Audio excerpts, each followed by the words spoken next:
নমস্কার বন্ধুরা, ঘরে কীভাবে লুচি বানাতে হয় দেখুন আপনারা। আমি এখানে ময়দা নিয়েছি, তেল 1 চামচ নিয়েছি আর লবণ 1 চামচ। এই দিয়ে এটাকে ম্যারিনেট করে আধা ঘন্টা রেখে দিয়েছি। এখন এটাকে লুচির আকার গোল করে বেলে নেব। আর 2 মিনিট পর ফিরে আসি।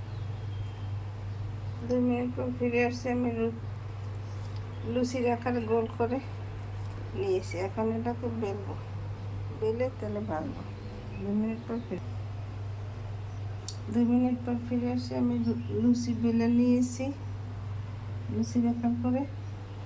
এখন চুলায় তেল দিয়ে দিছি কড়াইতে, চুলা ধরিয়ে দিলাম। তেল গরম হলে লুচি দিয়ে দেবো। 2 মিনিট পর 2 মিনিট পর ফিরে আসছি। আমি লুচি ভাজা দিয়ে দিছি।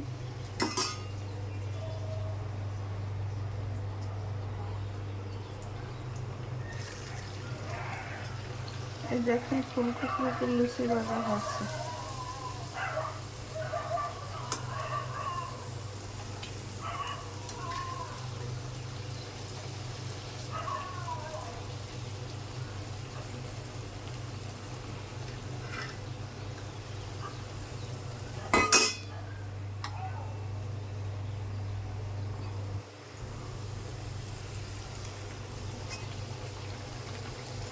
আমার ফুলকো ফুলকো লুচি ভাজা হয়ে গেছে। এইভাবে আপনারা ঘরে তৈরি করে ফুলকো লুচি বানিয়ে খেতে পারেন।